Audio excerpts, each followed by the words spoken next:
Welcome back to my series called Is it Jamaican or is it Jamerican? No, I literally ran home from work because I found this drink in the store. You know, I don't see what NG like this.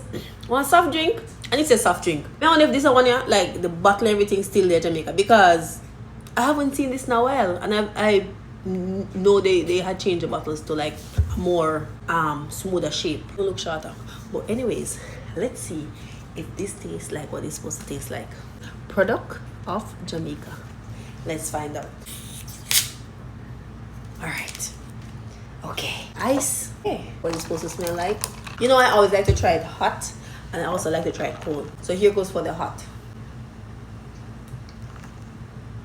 Yeah, man. This was hot soda, the cold.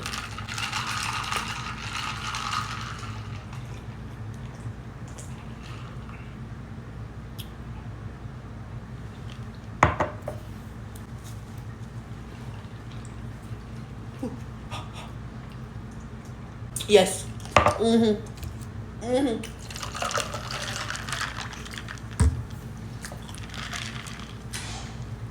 love that soya so bad. I swear. Bring me right back to high school. Bring me right back to high school days. It is so good. So refreshing. Definitely Jamaican.